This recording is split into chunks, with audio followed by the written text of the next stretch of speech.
Hello everyone, good evening. Welcome back to Sri kitchen. ఈరోజు ఈ వీడియోలో కాకరకాయ బజ్జీ ఏ విధంగా తయారు చేయాలి అని చూపించబోతున్నాను. సాంబార్లోకైనా విడిగా అయినా తినడానికి కాకరకాయ బజ్జీ అయితే చాలా టేస్టీగా ఈజీగా తయారు చేసుకోవచ్చు. ఇంకా ఈరోజు ఈ వీడియోలో దీపావళి గురించి, దీపావళి ఎందుకు పెడతారు, దాని ప్రాముఖ్యత, ఎక్కడెక్కడ దీపావళి పండుగను సెలబ్రేట్ చేస్తారు, దీని యొక్క హిందూ సంప్రదాయాల్లో దీపావళి యొక్క ప్రాముఖ్యత ఏంటి, దాని లక్ష్యం ఏంటి, ఇలాంటి విషయాలని డిస్కస్ చేసుకున్నాము. ఇంకా దీపావళికి స్వీట్ చేస్తారు కానీ కాకరకాయ చూపిస్తూ ఈ విధంగా చెప్తున్నా అనుకుంటున్నారా? ఇంట్లో చాలా స్ట్రిక్ట్ రూల్స్, స్వీట్ రెసిపీస్ ఎక్కువైపోతున్నాయి, తినలేకపోతున్నాం బాబోయ్ అని. సో దానికోసం అయితే నేను ఒక 1 వీక్ వరకు ఇలాంటి కారంగా ఉన్నటువంటి హాట్ రెసిపీస్ అయితే చేయబోతున్నాను. మీకు కూడా ఎక్కువ స్వీట్స్ తీసుకోకండి, మీరు కూడా హాట్లోకి వచ్చేయండి. ఈ హాట్ రెసిపీస్ అయితే చూస్తూ కావాల్సిన ఇంగ్రీడియంట్స్ డిస్క్రిప్షన్ బాక్స్లో ఇస్తాను, చూడడానికి ట్రై చేయండి. ఫస్ట్ అయితే దీపావళి అంటే ఏంటో చూద్దాము. దీప అంటే దీపము, ఆవలి అంటే వరుస. దీపాలను ఒక వరుస క్రమంలో చేర్చి జరుపుకునే ఈ పండుగను దీపావళి అంటారు. ఇంకా మన జీవితంలో అంధకారం అనేది అజ్ఞానం, అంటే చీకటి అనేది అజ్ఞానంకి సంబంధించింది మరియు అది నిరాశకు చిహ్నంగా చెప్పుకోవచ్చు.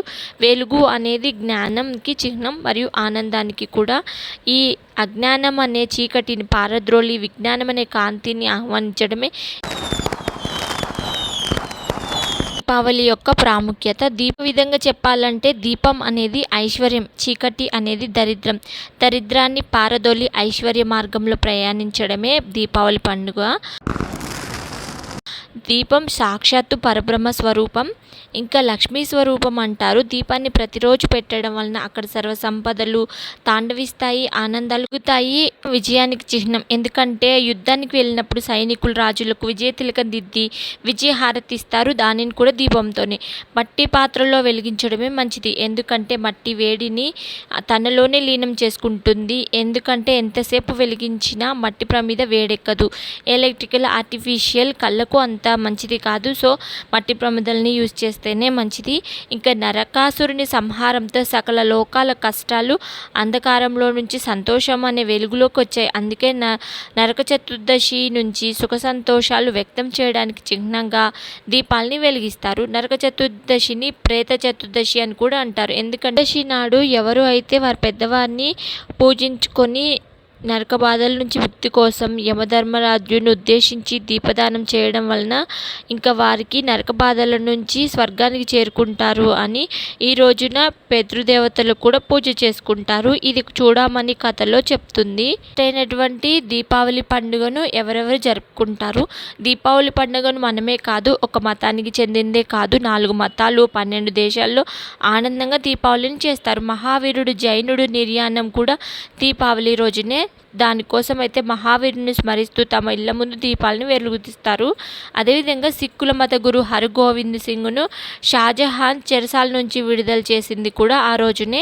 ఇంకా స్వర్ణ దేవాలయం గోల్డెన్ టెంపుల్కి శంకుస్థాపన జరగడంతో సిక్కులు కూడా ఈ దీపావళిని సెలబ్రేట్ చేసుకుంటారు ఆనందంతో. అమెరికా దేశస్తులు తమ డేని పటాకులతోటి జూలై 4న చేస్తారు. ఇంకా సింగపూర్లోని little Indians, Britain, Indonesia, Australia, New Zealand దేశాలలో కూడా ఈ దీపావళి పండుగను సెలబ్రేట్ చేసుకుంటారు. ఈజిప్ట్లో మరణించిన వారికి గుర్తుగా ఈ దీపాలను వెలిగించుకుంటూ ఉంటారు. ఇంకా మీకు తెలిసిన దేశాల్లో ఎక్కడైనా దీపావళి చేసుకుంటే తప్పకుండా కామెంట్ బాక్స్లో తెలియచేయండి. మన దేశంలో దీపారాధన అనేది ప్రతినిత్యం చేస్తూ ఉంటాము. ఇంకా దీపావళి రోజున వెలిగించే ఈ దీపాలలో హెల్త్ బెనిఫిట్స్ కూడా ఉన్నాయి. ఇంకా ఈ దీపాలను ఇన్ని వెలిగించడం వలన దానిలో నుంచి వచ్చే వెలుగు అనేది పాజిటివ్ ఎనర్జీని క్రియేట్ చేస్తుంది. అదేవిధంగా వానాకాలంలో వచ్చే క్రిమి కీటకాలు అవి కూడా నశిస్తాయి. ఎలాగంటే మనం బాణసంచాన్ని కాల్చడం ద్వారా దానిలో నుంచి వచ్చే పొగ వల్ల మీ కీటకాలు, దోమలు అన్నీ నశిస్తాయి. ఫైనల్గా దీపం అంటే చీకటిని తొలగించి వెలుగునిచ్చే ఒక దీపావళి యొక్క స్టోరీ కూడా చూద్దాము. చాలా ఇంట్రెస్టింగ్గా ఉంటుంది. పిల్లలకి బెడ్ టైమ్ స్టోరీ లాగా కూడా చెప్పొచ్చు. చాలా బాగుంటుంది ఈ స్టోరీ అయితే. ఒకసారి స్టోరీ చెప్పే ముందు సబ్స్క్రైబ్ చేయకపోతే తప్పకుండా సబ్స్క్రైబ్ చేస్తారనుకుంటున్నాను. లైక్, షేర్ కూడా చేయండి. వాళ్ళ ప్రకారం హిరణ్యాక్షుడు అనే రాక్షసుడు ఉండేవాడు. విష్ణుమూర్తిని ద్వేషిస్తూ ఉండేవాడు. ఘోరమైన తపస్సులు చేస్తూ దేవతల చేత వరాలు పొంది శక్తివంతుడు శక్తివంతుడు అవుతూ ఉంటారు. తనకి చావే లేదు అనుకొని ఇంకా ఇంద్రాది దేవతలను ప్రజల్ని హింసిస్తూ ఉంటాడు. ఆ కృత్యాలకి అంతు ఆది లేకుండా పోయింది. ఒకసారి భూదేవిని కూడా ఈ విధంగానే ఎత్తుకు వెళ్ళి సముద్రంలో దాచిపెడతాడు. అప్పుడు దేవతలంతా ఏం చేయాలి అనే ఆలోచనలుగా ఉండగా విష్ణుమూర్తి వరాహ అవతారం ఎత్తి భూదేవిని కాపాడి హిరణ్యాక్షుడిని చంపివేస్తాడు. వరాహ రూపంలో ఉన్న విష్ణుమూర్తిని వివాహం చేసుకుంటుంది. కొద్ది రోజుల తర్వాత ఆమె గర్భం దాల్చుతుంది. ఈ విధంగా అంటుంది విష్ణుమూర్తితో, భూదేవి, నా గర్భంలో జన్మించే శిశువు మీ అంత శక్తివంతుడు అని చక్రవర్తి అవ్వాలి పెద్దయిన తర్వాత అని అంటుంది. అప్పుడు విష్ణుమూర్తి ఈ విధంగా అంటాడు, త్రేతాయుగంలో నేను రాముని అవతారంలో ఉండి రావణుని సంహరించిన తర్వాత ఈ శిశువు భూమి మీదకి వస్తుంది. కానీ ఈ శిశువుని ఎవరైతే సృష్టించారో వారి చేతిలోనే మరణం ఉంటుంది అని చెప్తాడు. అప్పుడు భూదేవి ఈ విధంగా అనుకుంటుంది, ఎక్కడైనా పుత్రుడిని తల్లి చంపుకుంటుందా అని. సరే అంటుంది. ఈ వరానికి త్రేతాయుగంలో భూమి నుండి సీత లభించినప్పుడు ఇంకా తనకి భూదేవి జనకుడికి ఈ విధంగా చెప్తుంది, తన శిశువుని కూడా తీసుకొని యుక్త వయసు వచ్చే వరకు విద్యాబుద్ధులు నేర్పించి పెంచుకోమని చెప్తుంది. ఆ విధంగానే జనకుడు నరకాసురుడు అని పేరు పెట్టి విద్యాబుద్ధులు అని నేర్పిస్తూ ఉంటాడు. యుక్త వయసు రాగానే భూదేవి వచ్చి నరకాసురుడిని తీసుకొని గంగా నదీ తీరం దగ్గరికి వెళ్ళి తన జన్మ వృత్తాంతం తెలిపింది. అప్పుడు విష్ణుమూర్తి కూడా ప్రత్యక్షమై ఒక దివ్య రథాన్ని, శక్తి ఆయుధాన్ని తనకిస్తాడు. కామరూప దేశంలోని ప్రత్యూష నగరాన్ని పరిపాలించమని కూడా ఆవరాన్ని కూడా ఇస్తారు. నరకుడు చాలా కాలం వరకు ఆ రాజ్యాన్ని పరిపాలించాడు. ద్వాపర యుగంలో నరకాసురుడు బాణాసురుడితో స్నేహం ఏర్పడి ప్రలోభానికి లోనవుతాడు. లోకాన్ని హాని కలిగించడం, ఎన్నో చెడ్డ పనులు చేస్తూ ఉంటాడు. ఒకరోజు వశిష్ఠుడు ఆలయానికి వస్తాడు. అప్పుడు మదగర్వం చేత ఆలయాన్ని మూసివేయిస్తాడు. ఇలాంటి ఆకృత్యాలు చూసిన వశిష్ఠుడు ఈ విధంగా శపిస్తాడు, నీ జన్మదాత ఎవరైతే ఉన్నారో వారి చేతిలోనే నీ మరణం రాసి ఉంది అనిపిస్తాడు. అప్పుడు మళ్ళీ నరకాసురుడు ఘోర తపస్సు గావించి బ్రహ్మ చేత వరాల్ని పొందుతాడు. ఏ దేవతల చేత దానవుల చేత మరణం రాకూడదు తీసుకుంటాడు.